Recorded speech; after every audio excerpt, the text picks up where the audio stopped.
Em 1888, um adolescente de 15 anos pedalava sozinho pelo interior da Inglaterra. Era uma tarde comum, sem nada de especial acontecendo ao redor. E foi exatamente nesse momento banal, sem qualquer drama ou revelação sobrenatural, que algo mudou para sempre dentro dele.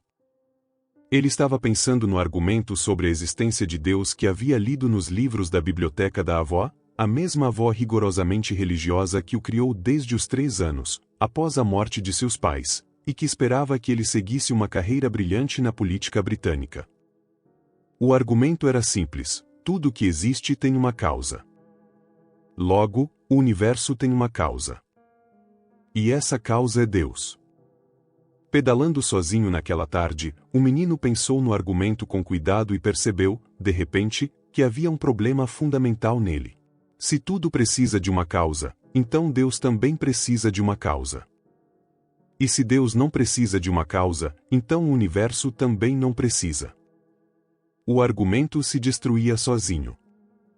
Ele registrou esse momento na autobiografia anos depois, como o instante em que o edifício da fé que a avó havia construído ao redor dele começou a desmoronar pela base, não por rebeldia adolescente, mas por lógica elementar aplicada com honestidade. Esse menino cresceu, se tornou um dos maiores matemáticos e filósofos da história, ganhou o Nobel de Literatura, foi preso por dizer o que pensava e viveu até os 97 anos combatendo qualquer forma de autoridade que não pudesse ser justificada pela razão. E resumiu sua posição sobre Deus em uma frase que não tem nada de raiva, nem de provocação. Tem apenas honestidade. Não encontro razão para acreditar em Deus. Fica até o final. Porque você vai entender exatamente como esse homem chegou a essa conclusão, e talvez perceba que a questão não é fé ou ateísmo. É disposição para examinar o que você acredita com o mesmo rigor que exige de tudo mais. Contextualização da vida de Bertrand Russell. Bertrand Arthur William Russell nasceu em 18 de maio de 1872, em Trelech, no país de Gales, no seio de uma das famílias mais influentes da aristocracia britânica. Seu avô paterno, Lord John Russell, havia sido primeiro-ministro da Grã-Bretanha por 2 vezes. Seu pai, Visconde Amberley, era um intelectual progressista para os padrões da época, com simpatias pelo livre pensamento e pelo controle de natalidade, posições radicais no contexto vitoriano. Sua mãe, Kate Stanley, era igualmente instruída e de pensamento independente. Mas Russell quase não conheceu os pais. Sua mãe morreu de difteria quando ele tinha 2 anos. O pai morreu 18 meses depois, de bronquite, provavelmente agravada pelo luto. Russell tinha 3 anos e meio quando ficou órfão. Havia um tutor ateu nomeado pelo pai para cuidar da educação dos filhos, mas os avós paternos conseguiram anular essa disposição na justiça e assumiram a guarda das crianças. O avô John Russell morreu logo depois, em 1878, quando Bertrand tinha 6 anos. Quem o criou foi a avó paterna, Lady Frances Russell, uma mulher de inteligência considerável, profundamente religiosa e de moral vitoriana severa. Essa avó foi, segundo o próprio Russell, a maior influência da sua infância. Ela o educou em casa, sem escola formal durante os primeiros anos, cercada de livros e com expectativas elevadas sobre o comportamento moral do neto. Era também ela quem esperava, sem nunca dizer explicitamente, que ele seguisse uma carreira respeitável dentro dos limites da convenção social. Embora a avó fosse politicamente progressista, sua religiosidade era rígida, o que forçou o jovem Russell a esconder suas dúvidas intelectuais. O adolescente, que aos 15 anos andava de bicicleta sozinho para refletir em segredo sobre a teologia e o livre-arbítrio, era, em grande parte, produto direto desse ambiente. Russell estudou no Trinity College, em Cambridge, onde se especializou em matemática e depois em filosofia. Foi um aluno brilhante que rapidamente se destacou no ambiente intelectual da universidade. Em Cambridge, teve contato com a obra de filósofos que questionavam sistematicamente os fundamentos do conhecimento, e esse ambiente reforçou o que suas reflexões solitárias na juventude haviam iniciado: a convicção de que nenhuma crença merece ser mantida se não pode resistir ao questionamento racional honesto. Casou-se pela primeira vez em 1894 com Alice Pearsall Smith, uma quáquera americana de quem se separou em 1911 e divorciou em 1921, após um casamento que se deteriorou gradualmente. O próprio Russell descreveu, com uma frieza que chocou leitores posteriores, que em determinado momento da vida adulta simplesmente deixou de amar a esposa, e que essa percepção veio de repente, sem drama. O divórcio foi processado formalmente anos depois. Durante a Primeira Guerra Mundial, Russell tomou uma posição pública de pacifismo radical que lhe custou caro. Escreveu artigos contra o recrutamento obrigatório, foi multado, perdeu seu cargo de professor no Trinity College em 1918, foi condenado a 6 meses de prisão por escrever um artigo em que criticava a entrada dos Estados Unidos na guerra, afirmando que as tropas americanas poderiam ser usadas para intimidar trabalhadores em greve na Grã-Bretanha. Cumpriu a pena na prisão de Bristol, onde continuou escrevendo, incluindo trabalho matemático técnico. Casou-se novamente em 1921 com Dora Black, com quem fundou uma escola experimental progressista em 1927, a Beacon Hill School, baseada em princípios de liberdade infantil radicalmente opostos à educação vitoriana rígida em que ele próprio havia crescido. O casamento terminou em divórcio em 1935, depois que Dora teve 2 filhos com outro homem durante o relacionamento. Russell se casou pela 3ª vez, em 1936, com Patricia Spence, conhecida como Peter, com quem teve um filho. Esse casamento também terminou em divórcio, em 1952. Seu 4º casamento, com Edith Finn, durou de 1952 até a morte dele em 1970, e foi descrito por ele como o mais feliz dos 4. Em 1940, foi contratado pelo City College de Nova York para lecionar filosofia. Antes mesmo de assumir as aulas, uma campanha religiosa e moral intensa, liderada por um bispo episcopal que o descreveu como um inimigo da religião e da moralidade, conseguiu que um juiz anulasse o contrato, declarando que Russell era moralmente impróprio para ensinar jovens americanos por causa das suas posições sobre religião, casamento e educação sexual. Russell nunca deu uma aula no CCNY. O episódio é estudado até hoje como um dos casos mais documentados de censura acadêmica motivada por convicção religiosa no século XX. Em 1950, recebeu o Prêmio Nobel de Literatura, citado pelo comitê como reconhecimento ao conjunto da sua obra como defesa dos ideais humanistas e da liberdade de pensamento. Em 1955, coassinou com Albert Einstein o Manifesto Russell-Einstein, um documento público convocando líderes mundiais a buscar resolução pacífica de conflitos diante da ameaça nuclear crescente. Esse documento foi o ponto de partida para as conferências Pugwash, encontros científicos internacionais sobre desarmamento que continuam existindo até hoje. Nos últimos anos de vida, já na casa dos 90 anos, Russell continuou politicamente ativo de formas que seriam notáveis em qualquer idade, mas eram extraordinárias para alguém na sua.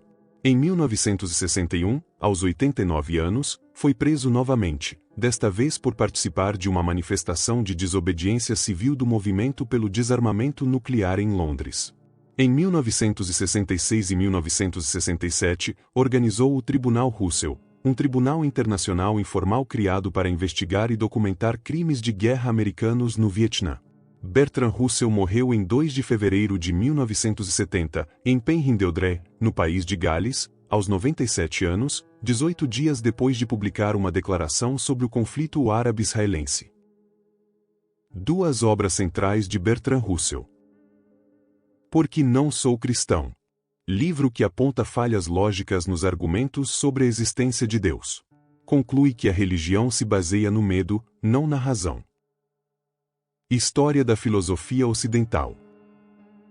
Linha do tempo da filosofia desde os gregos até o século XX.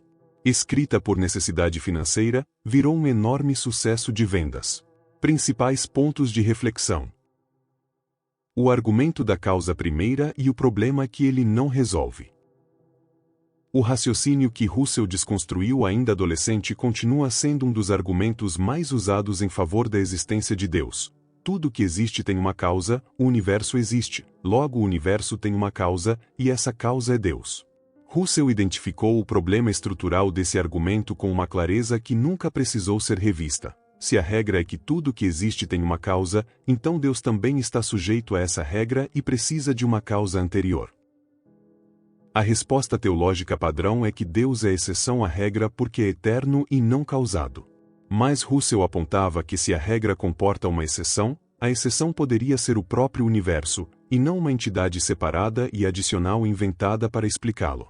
O argumento que pretendia provar a necessidade de Deus, examinado com rigor, prova apenas que existe algo que não tem causa anterior. E isso não distingue entre um universo sem causa e um Deus sem causa. Adicionar Deus à equação não a resolve. Apenas a torna mais complexa sem acrescentar nenhuma explicação nova. O bule de chá e o ônus da prova. Russell criou um dos experimentos mentais mais citados da filosofia do século XX para ilustrar onde recai o ônus da prova em qualquer debate sobre existência. Ele descreveu um bule de chá de porcelana orbitando o Sol numa órbita elíptica entre a Terra e Marte, pequeno demais para ser detectado pelos telescópios da época. Se afirmasse que esse bule existe e ninguém pudesse provar que não existe, isso seria razão suficiente para crer na existência do bule? A resposta óbvia é não. A ausência de refutação não é prova de existência.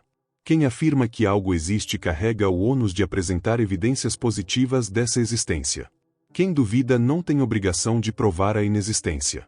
Russell aplicava esse raciocínio diretamente à questão de Deus. A teologia nunca apresentou o tipo de evidência positiva que sustentaria qualquer outra afirmação sobre a realidade, e a incapacidade de provar definitivamente que Deus não existe não constitui argumento a favor da sua existência. A prisão de 1918 e o preço pessoal do pensamento independente. O episódio da prisão de Russell em 1918 é relevante não apenas como curiosidade biográfica, mas como ilustração de um padrão que ele identificava como estrutural. Sistemas de poder, sejam governamentais ou religiosos, tendem a punir o pensamento que questiona suas bases. Russell escreveu o artigo que resultou em sua condenação sabendo que havia risco legal real. Decidiu publicá-lo mesmo assim, porque a alternativa era o silêncio confortável. Cumpriu 6 meses em Bristol e usou o tempo para continuar trabalhando em matemática e filosofia. Anos depois, diria que a prisão não havia sido particularmente difícil, porque as autoridades o trataram com relativa consideração por causa da sua posição aristocrática, algo que ele próprio reconhecia como privilégio. Mas o princípio que o levou até lá, o de que a convicção racional justificada tem prioridade sobre a conveniência social, era o mesmo que aplicava à questão religiosa. Não se nega uma conclusão logicamente sustentada porque ela é inconveniente para quem está no poder. Primeira carta aos Coríntios e a celebração bíblica da ignorância. Russell conhecia os textos bíblicos com profundidade e frequentemente os citava para demonstrar que a hostilidade à razão não era uma distorção posterior da tradição cristã, mas estava incorporada no próprio texto fundacional.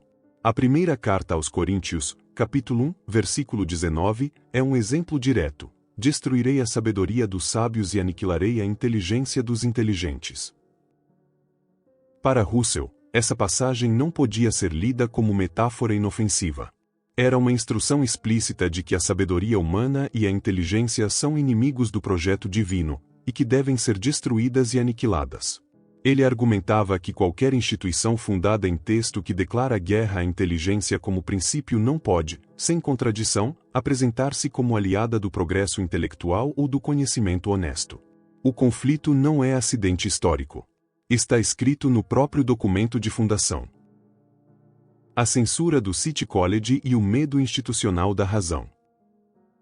O episódio do City College de Nova York em 1940 é particularmente revelador porque demonstra que a hostilidade institucional ao pensamento livre de Russell não se limitava a governos autoritários, mas se manifestou também dentro de uma democracia liberal em pleno século XX. O bispo episcopal William Manning publicou uma carta aberta classificando Russell como inimigo da religião e da moralidade, pedindo que o contrato fosse anulado. Um juiz nova-iorquino acatou a argumentação sem sequer ouvir Russell, declarando que suas posições sobre religião e educação sexual o tornavam impróprio para o cargo. O próprio presidente Franklin Roosevelt, abordado sobre o assunto, optou por não intervir. Russell, um dos maiores filósofos vivos do mundo, Foi barrado de ensinar por decisão judicial motivada exclusivamente por pressão religiosa. Para ele, esse episódio confirmava com precisão o argumento que havia desenvolvido por décadas sobre a relação entre fé institucional e supressão do pensamento. O problema do mal e a impossibilidade da reconciliação lógica. Um dos argumentos mais consistentes de Russell contra a teologia tradicional era o que os filósofos chamam de problema do mal. A existência simultânea de um Deus descrito como infinitamente poderoso, infinitamente sábio e infinitamente bondoso com a quantidade e qualidade de sofrimento documentável no mundo real é uma contradição lógica que a teologia nunca resolveu de forma satisfatória. Russell não estava falando apenas de sofrimento humano. Chamava atenção para a escala do sofrimento no mundo natural, que existe há centenas de milhões de anos, muito antes de qualquer ser humano aparecer para fazer escolhas morais que pudessem justificá-lo. Animais foram devorados vivos, espécies foram extintas, populações inteiras foram devastadas por doenças e catástrofes ao longo de eras geológicas sem qualquer relação com pecado ou livre-arbítrio humano. A resposta de que Deus permite o sofrimento para fortalecer o caráter humano não explica a dor de um animal que nunca ouviu falar de Deus ou de crescimento espiritual. Hebreus 11 e a definição bíblica da fé como prova do invisível. O texto que talvez sintetize com mais precisão o ponto de ruptura entre o pensamento de Russell e a epistemologia religiosa está na Carta aos Hebreus, capítulo 11, versículo 1, que define: a fé é a certeza daquilo que esperamos e a prova das coisas que não vemos. Russell identificava nessa definição o problema fundamental. Ela propõe que a fé, ela mesma, uma forma de prova. Que a certeza interna de quem acredita funciona como evidência da existência da coisa em que acredita. Em qualquer outro domínio do conhecimento humano, ciência, medicina, direito, esse critério é imediatamente rejeitado. A certeza subjetiva de uma pessoa não constitui prova de nada além da existência da própria certeza. Aceitar esse padrão epistemológico seria tornar impossível distinguir o verdadeiro do falso, já que qualquer crença sustentada com convicção suficiente se autovalidaria automaticamente. O Manifesto Russell-Einstein e a razão aplicada à sobrevivência. Uma dimensão frequentemente subestimada do pensamento de Russell é que ele nunca tratou a razão como exercício puramente acadêmico. Em 1955, preocupado com a corrida armamentista nuclear e convencido de que a espécie humana estava desenvolvendo a capacidade de se exterminar sem ter desenvolvido a sabedoria necessária para evitar esse resultado, ele buscou Albert Einstein e outros cientistas de primeira linha para assinar um documento público de alerta. O Manifesto Russell-Einstein, publicado meses depois da morte de Einstein, conclamava governos e cientistas a reconhecer que qualquer guerra futura com armas nucleares ameaçaria a extinção da humanidade, e que a única resposta racional a esse risco era a busca de soluções pacíficas para os conflitos internacionais. Russell não estava pedindo fé em nenhuma autoridade sobrenatural. Estava aplicando a mesma lógica que usava na filosofia a um problema concreto. Dado o estado atual do conhecimento técnico humano e dado o histórico de comportamento político dos estados, quais ações maximizam a probabilidade de sobrevivência coletiva? Era a razão a serviço da vida, sem qualquer apelo ao transcendente. As 4 tentativas de casamento e a dificuldade de viver racionalmente. Uma análise honesta de Bertrand Russell precisa incluir também as contradições entre sua filosofia e sua vida pessoal, porque elas revelam algo importante. A razão como método não garante automaticamente sabedoria emocional, e Russell foi o primeiro a reconhecer isso. Casou-se 4 vezes, separou-se 3, e descreveu o fim do primeiro casamento com uma frieza clínica que perturbou leitores que o admiravam. Defendeu publicamente posições avançadas sobre liberdade sexual e educação das crianças, mas seus próprios filhos, John e Kate, do segundo casamento com Dora Black, descreveram infâncias marcadas pela distância emocional do pai. John Russell desenvolveu problemas graves de saúde mental na vida adulta, e a relação entre pai e filho foi descrita como dolorosamente difícil por ambos. Russell nunca afirmou ser um modelo de vida pessoal. Mas seus críticos usavam essas contradições para questionar se uma filosofia inteiramente baseada na razão era suficiente para guiar a dimensão afetiva da existência humana. É uma pergunta que permanece sem resposta definitiva. Aos 97 anos ainda combatendo, a razão sem prazo de validade. Há algo simbolicamente poderoso no fato de que Bertrand Russell continuou intelectualmente ativo e politicamente engajado até poucas semanas antes de morrer, aos 97 anos. Em 1961, foi preso durante uma manifestação de desarmamento nuclear em Londres, aos 89 anos de idade. Em 1966, organizou o Tribunal Russell para investigar crimes de guerra no Vietnã. Em janeiro de 1970, 18 dias antes de morrer, publicou uma declaração pública sobre o conflito no Oriente Médio. Para Russell, o comprometimento com a razão não era uma posição juvenil que se suaviza com a maturidade ou se abandona com a velhice. Era um método de aproximação da realidade que, uma vez adotado honestamente, não admite aposentadoria. Ele havia chegado aos 15 anos, numa bicicleta no interior da Inglaterra, à conclusão de que o argumento que deveria fundamentar a fé não se sustentava. 8 décadas de leitura, debate, prisão, Nobel e 4 casamentos não mudaram essa avaliação. Não porque fosse teimosia, mas porque nenhum argumento novo havia aparecido que fosse suficientemente sólido para alterar a conclusão que a lógica elementar havia produzido naquele passeio de bicicleta. Análise da frase. Não encontro razão para acreditar em Deus. Essa frase, numa primeira leitura, pode parecer apenas uma declaração de descrença. Numa segunda leitura, ela é algo muito mais preciso e muito mais interessante do que isso. Não encontro é a expressão de um processo ativo, não de uma posição adotada por rebeldia ou hábito. Russell não diz que se recusa a acreditar, nem que é impossível acreditar, nem que quem acredita está errado por definição. Ele diz que procurou e não encontrou.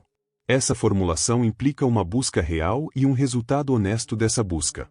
É a linguagem de um investigador reportando o estado atual da sua investigação, não de um pregador declarando uma verdade eterna.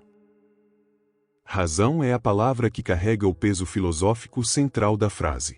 Russell não está dizendo que não encontrou emoção, conforto, tradição ou experiência pessoal que o levasse a acreditar.